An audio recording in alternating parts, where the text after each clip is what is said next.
Assalamu alaikum. Idan wannan ne zuwanki na farko ko zuwanka na farko, ku danna mana subscribe sannan ku mana alamar ƙararrawa domin samun ingantattun littattafanmu da zaran mun ɗora. A zuri'ar Arab kashi na 11. Bismillahirrahmanirrahim. Ba shiri ta miƙe tana takawa a hankali kamar ba mai tsoron ƙasa.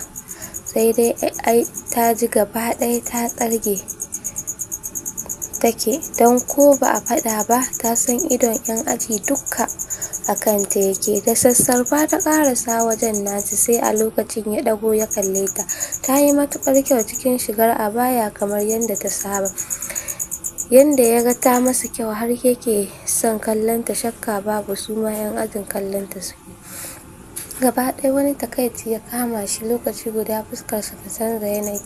Ya sunanki? Ya tambaya yana ɗauke kai. Muryar ta har rawa yake. Ta ce Sana Alƙasim Arab.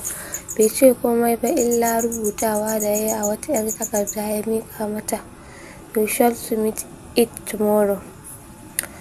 Karɓa ta yi tana sake kallonsa, sai dai shi kuma bai sake kallonta ba. Ya ɗauki abubuwan da ya shigo da shi ya fice. A hankali ta dinga takawa kamar mai tafiya a iska. Ta koma wajenta ta zauna. Takaici, haushi, bakin ciki kamar su kashe ta. Wai shin baby me yake damunsa ne? Anya ba musunta mata shi aka yi ba. Wajen karfe 3 ta dawo gida, ranta gaba ɗaya a cunkushe yake. Tana shiga kuwa ta yi sa'a mama na zaune kan kujera tana kallon ta. Karasa ta faɗa kan cinyarta tana sakin kuka. Subhanallahi ya salam, Sana me yake faruwa haka? Kike kuka? Tashi maza ki faɗa min. Mama ta faɗa, hankalinta a tashe, ganin 'yar lelen ta tana kuka. Sai da ta yi mai isarta don kanta sannan ta ce mama kaina ke ciwo kamar zai cire. Wata doguwar ajiyar zuciya mama ta tana hamdala a ranta sannan ta yi murmushi.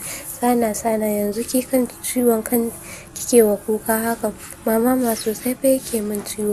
To yanzu dai je ki wanka ki yi sallah ki ci abinci sai ki sha magani. Dadin ku baya nan amma na san Iman ko Arman wannan cikin su yana nan.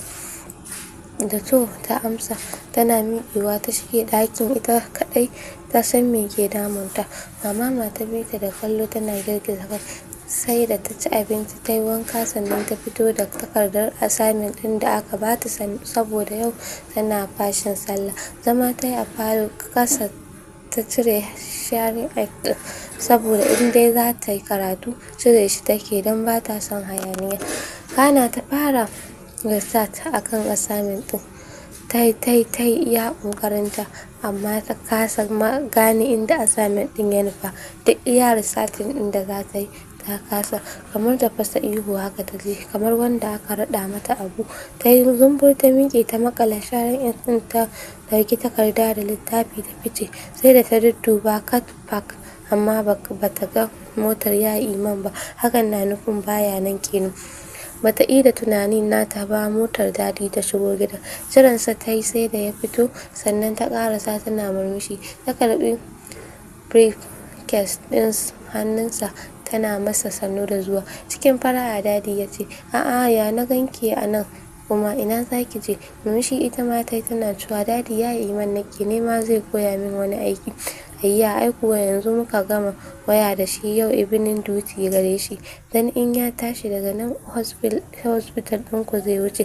Ya salam, ta faɗa ƙasa kafin a fili ta ce to dadi. To ai ɗayan likitan yana nan ko? Da sauri ta ce dadi zan je ya koya min. A haka suka karasa shiga faɗinsu suka haye sama. Dadi ya shiga ɗakinsa don yin wanka, ita kuma ta wuce ɗakin mama ta zauna kamar mai tunanin wani abu. A'a Sana har yanzu ciwon kan ne?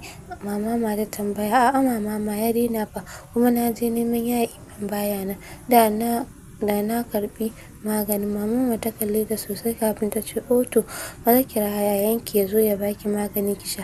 Ga kinan gaba ɗaya kin canza lokaci guda. Sana ta karbe ta ɓata rai. Mama ni fa ba wannan bane. To menene? In ji mama. To baby ne ba zai riƙewa wani malamin mu kilas ne. Shine wai dan jiya ban samu attendance ba bani assignment kuma ni ban iya ba, ta faɗa tana turo baki kamar mai shirin yin kuka. Murmushi mama matai ta ce to ai ya san me yake tunda ya baki aiki, ai shi ne zai koya miki kamar yadda ya saba. Kallonta kawai Sana take bata ce komai ba. Mama ta ce ai sai ki je ya koya miki tunda Iman din baya nan. Da to ta amsa tana ficewa daga ɗakin. Mama ta bi ta da kallon mamaki. Yau Sana za ta yi wani abu a wajen Arman sai ta tambaya ita yadda ta kula ma a kwana biyun nan kamar abubuwa da dama sun canza.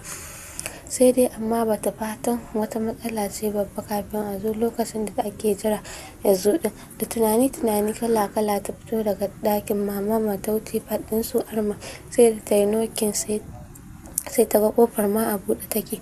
Hakan ya sa kawai ta sanya kai tana sassaita natsuwarta kafin daga bisani kawai ta shiga ɗakin bakin ta ɗauke da sallama. Shi kaɗai ne a ɗakin yana kallon wani indian film. Ya amsa mata sallamar amma bai ɗago. Yau ba daban abu take nema a wajensa ba.